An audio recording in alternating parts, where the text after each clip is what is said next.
आज के ऑनलाइन शिक्षण में आप सभी बच्चों का स्वागत है। आज का हमारा विषय है सामान्य विज्ञान कक्षा सातवीं। कक्षा सातवीं का सामान्य विज्ञान हम लोग पढ़ेंगे। इसमें 9वां पाठ है ऊष्मा। ऊष्मा क्या है, इस पाठ के माध्यम से हम पढ़ेंगे। ऊष्मा के बारे में, गुणधर्म, ऊष्मा का जो है स्थानांतरण कैसे होता है। तो चलो हम लोग देखते हैं। यहाँ पे कुछ चित्र दिखाई दे रहे हैं, आप इनको पहले चित्रों का निरीक्षण करेंगे। यहाँ पर एक गैस चूल्हा दिख रहा है, गैस चूल्हे पर आपको कुकर दिख रहा है, यहाँ पे टोप दिख रहा है, गैस जल रही है। यहाँ पे इस चित्र में दिखा आपने। तो यहाँ पे एक व्यक्ति देख रहे हैं, ये बिस्तर पे सो रहे हैं, नीचे से ऊपर से चारों तरफ से अपने को ढके हुए हैं।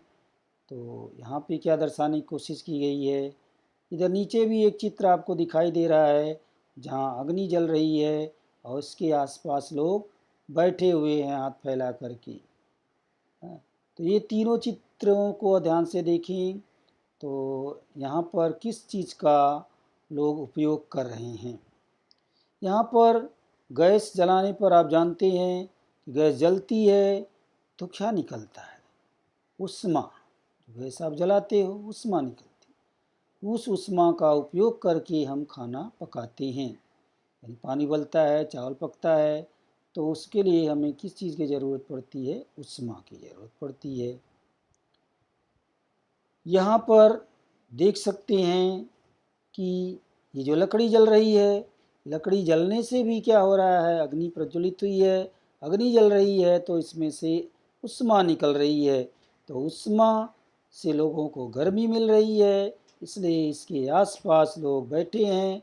ऐसा करते हुए जाड़े के समय में आप देख सकते हैं लोग गर्मी प्राप्त करने के लिए ऐसा अग्नि जला करके उसके आसपास बैठते हैं। अग्नि जल रही है बीच में, लेकिन उन्हें दूर तक उसकी गर्मी महसूस होती है, यानी ऊष्मा मिलती है, इसलिए उन्हें ठंडी नहीं लगती है। यहाँ पे देख रहे हैं कि बिस्तर लगाने से, नीचे ऊपर से बिस्तर लगा हुआ है और चद्दर या रजाई ओढ़े हुए हैं, तो इनसे क्या मिल रहा है, ये जो है जाड़े के मौसम में लोग ऐसा हम लोग सोते हैं ताकि ठंडी न लगे। यानी ऐसा करने से हमें ऊष्मा प्राप्त हो रही है, गर्मी मिल रही है।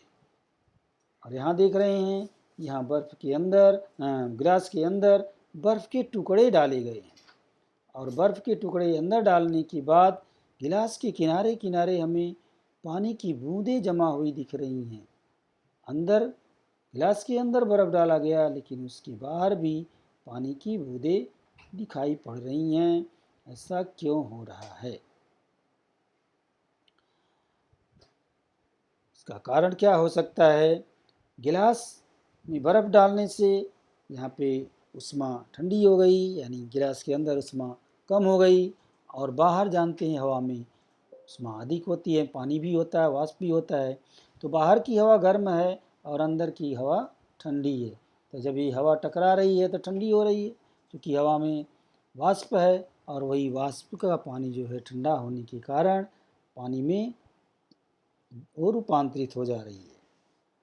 वही पानी गिलास पे चिपक रहा है, जो हम समझते हैं कि पानी कहाँ से आया होगा। यहाँ पर एक पानी का तालाब समझ सकते हैं, तालाब है, इसके अंदर भैंस है। किस लिए होगी वो, उसको पानी के अंदर जाने की क्या आवश्यकता थी। यहाँ पे गर्मी का दृश्य समय दिखाया गया है। गर्मी के मौसम में जब गर्मी ज़्यादा लगती है तो लोग, जानवर पानी में अपना ठंडी प्राप्त करने के लिए जाते हैं। और गर्मी के मौसम में क्या होता है, तालाब का पानी भी कम होता जाता है। क्यों होता है ऐसा, यानी सूर्य से जो रोशनी प्राप्त होती है उससे भी ऊष्मा मिलती है, और उस ऊष्मा के कारण जो है पानी तालाब का वाष्प बन करके उड़ जाता है, कम होता जाता है। तो गर्मी के मौसम में इस तरह की घटनाएं होती हैं। तो ये विभिन्न प्रकार की घटनाएं हैं जो कि ऊष्मा के कारण हो रही हैं। इनका कहीं न कहीं उष्मा से संबंध है। तो आगे हम और देखेंगे उष्मा के बारे में। आप अपनी दोनों हाथों की हथेलियों को एक दूसरे पे रगड़ो और फिर अपनी यहाँ गाल पे ले जाओ या आँख पे ले जाओ, तो आपको क्या महसूस होगा? गर्मी महसूस होती है। क्यों हुआ? रगड़ने से उष्मा का जो है उष्मा तैयार हुई, उष्मा पैदा हुई। चित्र के उदाहरण द्वारा और उपर्युक्त कृति द्वारा जो अभी आपने किया, हमें क्या हुआ? क्या प्राप्त हुई? उष्मी ऊर्जा प्राप्त हुई। सब कृति करने से हमें उष्मी ऊर्जा प्राप्त हुई और इसके कुछ गुणधर्म हमें मालूम पड़े। उष्मा के गुणधर्म क्या है? ये जो कृति हम लोगों ने किया, इससे कुछ हमें गुणधर्म के बारे में जानकारी मिली। सूर्य से आने वाली उष्मा के अनेक प्रभाव और उपयोग होते हैं। सूर्य जो है वो उष्मा का सबसे बड़ा स्रोत है। सूर्य से जो उष्मा पृथ्वी पर आती है, उसका अनेक प्रकार से प्रभाव पड़ता है और उसका बहुत तरह से उपयोग भी होता है। यह उष्मा पृथ्वी पर कैसे आती है? उबाल आने तक गर्म किए गए पानी की उष्मा धीरे धीरे क्यों कम होती है? यह उष्मा कहाँ जाती है? गिलास में बर्फ के कारण आसपास की हवा की वाष्प ठंडी होकर गिलास के बाहर एकत्र होती है। तो पदार्थ के तापमान के मापन के लिए तापमापी का उपयोग किया जाता है। उष्मा के द्वारा पदार्थ की अवस्था परिवर्तन के बारे में भी हम लोग जो है पदार्थों की जो अवस्था परिवर्तन भी होता है, इसके बारे में हम पिछली कक्षा में पढ़ चुके हैं कि अवस्था में परिवर्तन भी कैसे होता है। जब उष्मा दिया जाता है किसी पदार्थ में तो उसकी अवस्था में भी परिवर्तन होता है। ठोस अवस्था में कोई चीज़ है तो उष्मा देने पे वो द्रव में भी परिवर्तित हो जाती है। तो इस तरह से अवस्था परिवर्तन का भी हम लोगों ने देखा है। तो ये जो जहाँ पे इस अध्याय में है उष्मा की गुणधर्म को दर्शाया गया है कि उष्मा का गुणधर्म क्या है, उसका प्रभाव क्या पड़ रहा है, और इसको आगे हम देखते हैं। देखेंगे उष्मा का संचरण, हीट ट्रांसफ़र। जो उष्मा है इसका संचरण भी होता है। ये उष्मा एक स्थान से दूसरे स्थान पर भी जाती है। इसके बारे में हम लोग पढ़ेंगे। आप एक चीज़ आपकी तरफ ध्यान में आकर्षित करने के लिए कहा गया, कढ़ाई में रबड़ी हिलाते समय हलवाई बड़ी कड़छी के सिरे पर कपड़ा क्यों बांध कर रखता है? कभी आप देखे होंगे जो मिठाई बनाते हैं उसको हलवाई कहते हैं। तो जब मिठाई बनाते समय या रबड़ी बनाते समय हलवाई लोग बड़े बड़े कड़छी, यानी जिसको लोहे का होता है कड़छी, उसको कढ़ाई के अंदर हिलाते हैं। तो जो हाथ में सिरा होता है, एक सिरा हाथ में होता है और एक सिरा कढ़ाई के अंदर होता है। तो हाथ में जो सिरा होता है उसको पकड़ने के लिए वो लोग कपड़े का उपयोग करते हैं या वहाँ पे कपड़ा बांध के रखते हैं। ऐसा क्यों? इसका कारण क्या है? इसका कारण ये है कि जब कढ़ाई में देर तक जो है कड़छी रहती है तो वो उसका सिरा धीरे धीरे जो पहला सिरा है कड़छी में है, दूसरा सिरा हाथ में है, जो हाथ में सिरा है वो भी गर्म हो जाता है। इसका कारण क्या है? यानी उष्मा का ट्रांसफ़र हो रहा है, हीट ट्रांसफ़र हो रहा है, उष्मा का संचरण हो रहा है। इसलिए नीचे से उष्मा ऊपर की तरफ हाथ तक पहुंच रही है। तो हाथ जले न, इससे बचने के लिए कपड़ा बांधा जाता है। प्याली से गर्म दूध पीते समय हम प्याली को रुमाल से क्यों पकड़ते हैं? जब आपको गर्म दूध दिया जाता है तो हाथ से पकड़ोगे तो आपका हाथ जलने लगेगा। आप उसको रख देंगे थोड़ा देर, बाद में आप देखते हैं वही दूध ठंडा हो जाता है। या उसको पकड़ने के लिए हाथ में रुमाल ले लेते हैं, हाथ में रुमाल लगा करके प्याली को जब पकड़ते हैं तो हाथ नहीं जलता है, धीरे धीरे उसको पीते भी हैं। तो इस तरह से देखते हैं इसका कारण क्या है कि प्याली में दूध तो अंदर है लेकिन प्याली के बाहर वो गर्म क्यों लग रहा है कि वहाँ से उष्मा का संचरण हो रहा है। जब हम गर्म वस्तु को ठंडी वस्तु के संपर्क में रखते हैं तो ठंडी वस्तु गर्म होती है। तो ये उष्मा का गुणधर्म है कि जब हम गर्म वस्तु को ठंडी वस्तु के संपर्क में रखते हैं तो ठंडी वस्तु गर्म होती है। जो ठंडी वस्तु होती है वो गर्म वस्तु से उष्मा प्राप्त कर लेती है, यानी गर्म वस्तु से ठंडी वस्तु में उष्मा का संचरण होता है और गर्म वस्तु ठंडी होती है, यानी जब उष्मा का संचरण हो जाएगा तो गर्म वस्तु से वो ठंडी वस्तु में चली जाएगी, तो गर्म वस्तु ठंडी हो जाएगी। ये उष्मा का संचरण बताया जा रहा है। इस आधार पर स्पष्ट होता है कि उष्मा का संचरण गर्म वस्तु से ठंडी वस्तु की ओर होता है। एक स्थान से दूसरे स्थान की ओर उष्मा प्रवाहित होने को ही उष्मा का संचरण कहते हैं। जब एक स्थान से दूसरे स्थान को उष्मा प्रवाहित होती है तो उसे उष्मा का संचरण कहा जाता है। अभी और उष्मा के बारे में थोड़ा देखेंगे। उष्मा संचरण के प्रकार क्या हैं। उष्मा का संचरण तो होता है, लेकिन किस प्रकार से उष्मा का संचरण होता है उस प्रकार देखेंगे। इसमें है उष्मा का संचलन। पहला प्रकार इसमें जो है उसको उष्मा का संचलन कहा गया है। दूसरा है संवहन। तीसरा है विकिरण, यानी अलग अलग तरीके से उष्मा के संचरण को नाम दिया गया है। पहला नाम संचलन, दूसरा संवहन, तीसरा विकिरण, conduction, convection and radiation of heat. इसके लिए एक चित्र देख सकते हैं। इस चीज को तीनों चीज़ों को, संचलन, संवहन और विकिरण को स्पष्ट करने के लिए चित्रों के माध्यम से यहाँ पे दर्शाया गया है। पहला चित्र है जो कि उष्मा के संचलन को दर्शाने के लिए बनाया गया है। इसमें कृति की गई है। तो इस कृति को करने के लिए क्या क्या सामग्री लगेगी। सामग्री की ज़रूरत है स्टेनलेस स्टील या लोहे, एल्युमिनियम और तांबे की पट्टियाँ, मोमबत्ती, बर्नर, आलपीन। अब इसको कैसे क्या करेंगे, कृति करना है। ये जो है आप देख रहे हैं, ये स्टेनलेस स्टील या लोहे, एल्युमिनियम और तांबे की पट्टियाँ हैं। मतलब ये तिपाई लगाई गई है, एक तिपाई है और यहाँ पर मोमबत्ती और बर्नर है, आलपीन भी है। ये जो तीन पट्टियाँ हैं लोहे या एल्युमिनियम की, तीन लोहे, एल्युमिनियम और तांबे की तीनों अलग अलग पट्टियाँ ली गई हैं। एक लोहे की है, एक तांबे की है और एक एल्युमिनियम की है। तीन तरह की पट्टियाँ ली गई है। ये तिपाई है। तिपाई के नीचे बर्नर यानी ये लगाया जाएगा। देखो यहाँ पे कृति कैसे करना है। स्टेनलेस स्टील या लोहे, तांबे, एल्युमिनियम की लगभग 30 सेंटीमीटर लंबाई की समान आकार की पट्टियाँ लो। इन पट्टियाँ लेना है ये जो कि तीनों समान आकार की हों, 30 से 50 सेंटीमीटर की, 30 या 50 सेंटीमीटर की।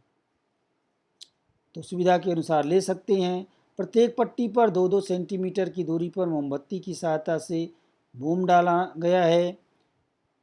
मोम लगा दिया गया है 2-2 सेंटीमीटर की दूरी पर। और प्रत्येक बूंद पर एक एक आलपीन खड़ी कर दी गई है। इस पर मोम में चिपका करके आलपीन खड़ी कर दी गई है, खड़ी कर देना है। अब स्टील या लोहे, एल्युमिनियम और तांबे की पट्टी के सिरे एक साथ बर्नर की ज्वाला पर रखो। ये बर्नर जो है अब यहाँ पे लगाया गया है। नीचे देख रहे हैं कि यहाँ पे आग को प्रज्वलित कर दिया गया है, बर्नर के माध्यम यानी बर्नर को जला दिया गया है। ये तीनों पट्टियाँ एक साथ इस बर्नर के ऊपर आ रही हैं। तो इससे क्या हो रहा है, थोड़े समय पर निरीक्षण करना है। ऐसा करने के बाद थोड़ा गर्म हो, इसके बाद निरीक्षण करेंगे तो क्या दिखाई देगा। किस पट्टी की आलपीन जल्दी गिरती है और क्यों गिरती है, इसका उत्तर ढूंढना है कि हमें क्या दिखाई दिया। किस पट्टी की आलपीन जल्दी गिर जाती है और क्यों गिर जाती है, इसका निरीक्षण करना है। तो देखेंगे कि आलपीन बर्नर की ज्वाला के सिरे वाले भाग से नीचे गिरने लगती है। यानी जब उसको बर्नर के सामने रखा गया तो उष्मा प्राप्त हुई और उष्मा प्राप्त होने से पट्टियाँ गर्म हो जाती हैं। पट्टियाँ गर्म होंगी तो उस पर रखा हुआ मोम जो है वो भी पिघलने लगेगा। तो जहाँ पे उष्मा जल्दी पहुँचेगी उधर की पट्टी जल्दी गर्म होगी। तो वही बताने की कोशिश की गई है कि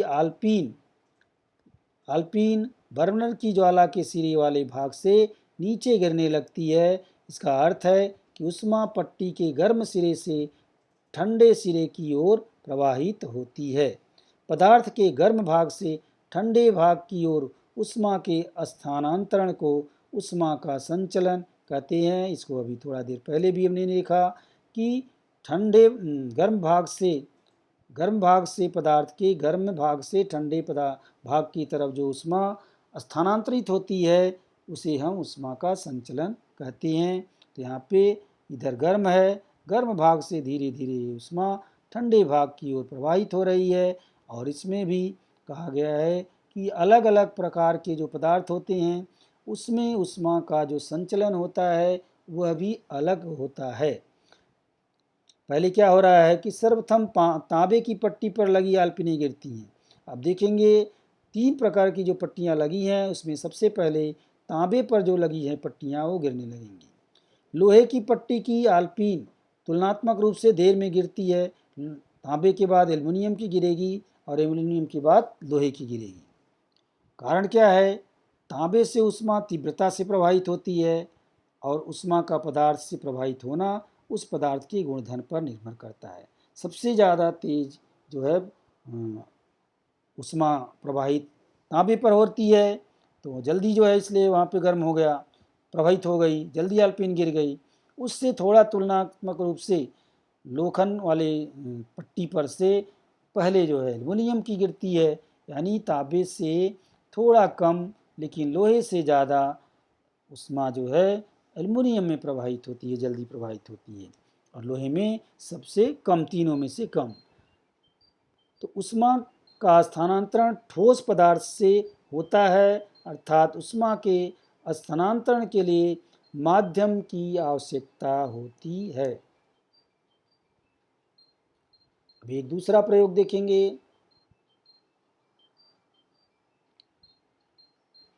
इसके लिए हम देखेंगे कि ठोस पदार्थ में तो हुआ, अभी हम देखेंगे द्रव पदार्थ में ऊष्मा का स्थानांतरण कैसे होता है।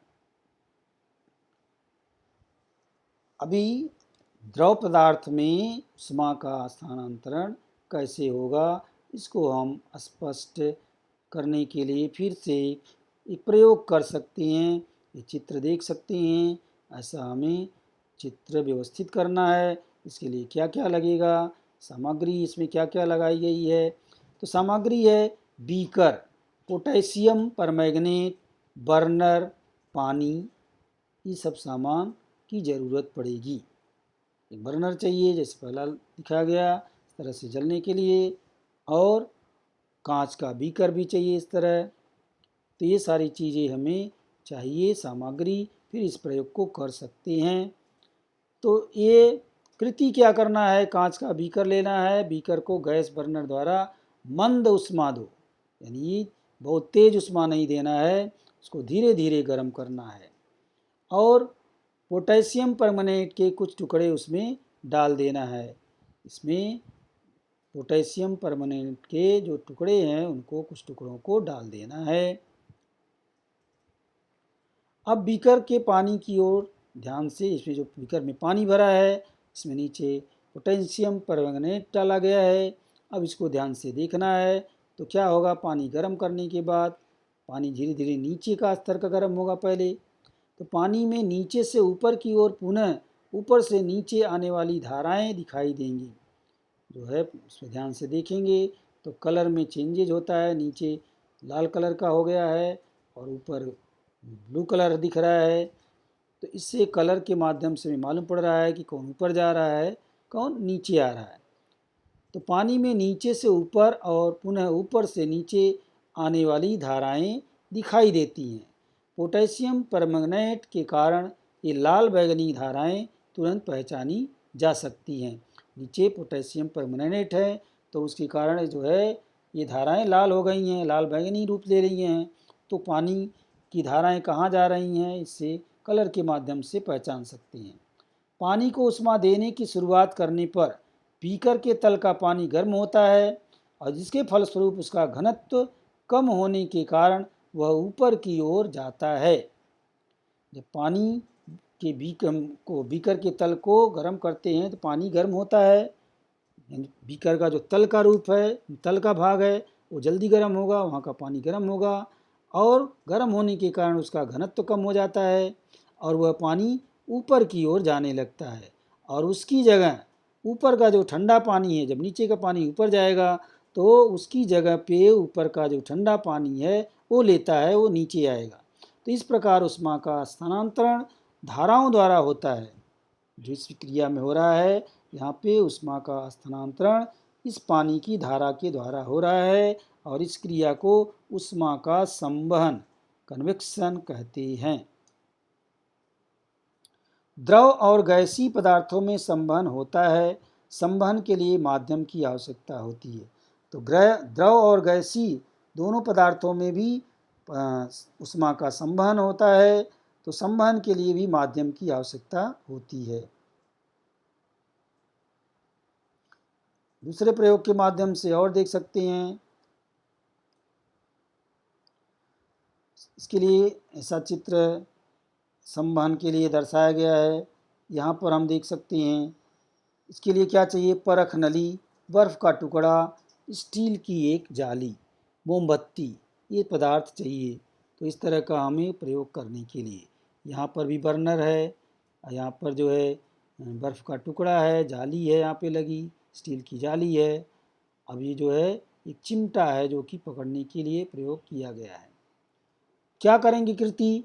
एक परख नली में पानी ले लेना है, ये परख नली है, इस तरह पानी ले लेना है और स्टील की जाली में बर्फ़ का टुकड़ा लपेटकर उसे परख नली में डालना है।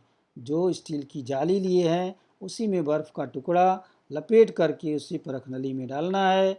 वह परख नली की पेदी में जाएगा, यानी डालने के बाद बर्फ़ का टुकड़ा परख नली की पेदी में चला जाएगा और आकृति में दिखाए अनुसार चिमटे से परख नली पकड़कर उसे तिरछा करके उसके ऊपरी भाग को बर्नर द्वारा ऊष्मा देना है।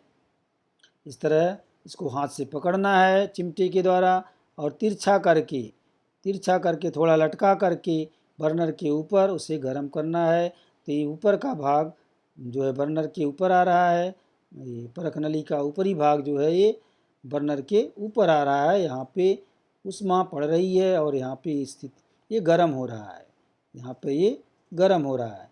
तो क्या हो रहा है ऐसा करने से? तो जब तिरछा करके उसके ऊपरी भाग को बर्नर द्वारा ऊष्मा दिया जाएगा तो उस भाग का पानी उबलने लगेगा।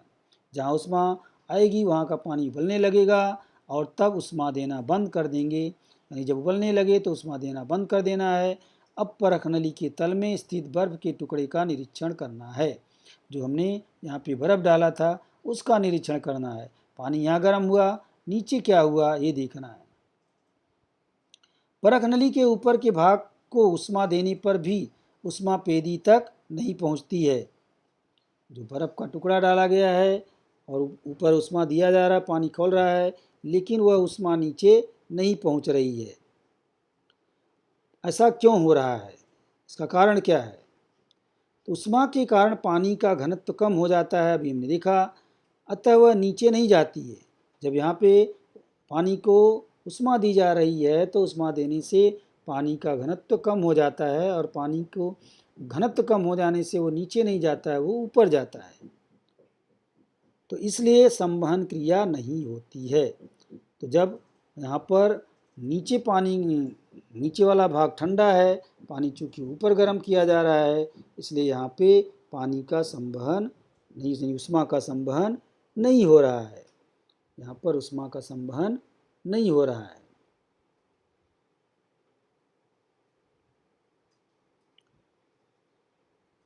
अभी अब देखेंगे विकिरण। विकिरण क्या है? रेडिएशन। ये चित्र देख सकते हैं। इस चित्र में विकिरण को दर्शाया गया है, तो इसका भी प्रयोग कर सकते हैं। यहाँ पे आग है, यहाँ पे अभी जाड़े के मौसम में आप अग्नि के पास बैठे थे ऊपर, पहले स्टार्टिंग में चित्र में ये भी दिखाया गया। तो ये यहाँ से ऊष्मा यहाँ तक पहुँच रही है। तो इसको और स्पष्ट करने के लिए कृति करेंगे। एक मोमबत्ती जला करके खड़ी रखो। मोमबत्ती जलाते ही हैं, मोमबत्ती जला लीजिए, खड़ा करके रख दीजिए। उसके दोनों ओर कुछ दूरी पर हाथ के पंजे ले जाओ, पंजे रखो। हाथों को धीरे धीरे मोमबत्ती के पास थोड़ा नज़दीक ले आने की कोशिश करो। ऐसा करते समय सावधानी भी रखना है, ज़्यादा नज़दीक आकर के हाथ नहीं जलाना है। जैसे ही थोड़ा थोड़ा नज़दीक आएंगे तो क्या महसूस होगा? क्या तुम शीत ऋतु में अंगूठी के पास, यानी जैसे जैसे हाथ आपका मोमबत्ती के करीब आएगा तो आपके हाथ में गर्मी महसूस होगी, यानी ऊष्मा वहाँ तक पहुँच रही है। आगे बता रहे हैं, क्या तुम शीत ऋतु में अंगीठी के पास या ठंड के दिनों में सुबह गुनगुनाती धूप में खड़े रहे हो? जहाँ पे ठंडी पड़ती है, लोग शीत ऋतु में अंगीठी यानी आग जलाते हैं, उसको अंगीठी बोलते हैं। जिस स्थान पे आग जलाते हैं उसको अंगीठी बोलते हैं। तो जाड़े के दिनों में इस तरह से अंगीठी में आग को जला करके लोग अपने पास रखते हैं। तो आप भी लिए हैं, जो रहे होंगे गांव में, वो लोग ऐसा जाड़े के दिनों में करते हैं। और जाड़े के दिनों में थोड़ा जब धूप होती है तो लोग धूप में खड़े होकर के धूप लेते हैं। सूर्य हमारे से लाखों किलोमीटर दूरी पर है। सूर्य जो देखते हैं वो हमारे से लाखों किलोमीटर की दूरी पर है। सूर्य और पृथ्वी के बीच भाग में हवा भी नहीं है। आगे आप जानते हैं, भूगोल में पढ़े हैं कि ऊपर हवा भी नहीं है। हवा की भी सीमा है, कुछ सीमा के बाद हवा भी नहीं है। तो सूर्य से और पृथ्वी के बीच में संपर्क का कोई क्षेत्र नहीं है। हवा की परत केवल पृथ्वी के समीप में ही है। और फिर यह ऊष्मा हमारे तक कैसे पहुंचती है? तो आपको पता है कि वायुमंडल पृथ्वी के कुछ हिस्सों तक ही है, आगे जा कर के वहाँ हवा भी नहीं है। तो वह सूर्य से वो ऊष्मा पृथ्वी पर कैसे आती है? तो किसी भी माध्यम के न होने पर भी ऊष्मा का स्थानांतरण हो रहा है। सूर्य से ऊष्मा पृथ्वी पर आ रही है। तो इस प्रकार के माध्यम न होने पर भी ऊष्मा के होने वाले स्थानांतरण को विकिरण, रेडिएशन कहते हैं। यानी कोई माध्यम नहीं है, फिर भी ऊष्मा का जो स्थानांतरण हो रहा है, इसी को शाब्दिक रूप से रेडिएशन, विकिरण कहते हैं। तो ऊष्मा का विकिरण होते समय, ये विकिरण जब किसी वस्तु पर पड़ता है, ऊष्मा का विकिरण होता है, हमने समझ लिया। ऊष्मा का विकिरण होते समय ये विकिरण जब किसी वस्तु पर पड़ता है, तब ऊष्मा का कुछ भाग वस्तु द्वारा अवशोषित भी कर लिया जाता है, जबकि कुछ भाग परावर्तित किया जाता है।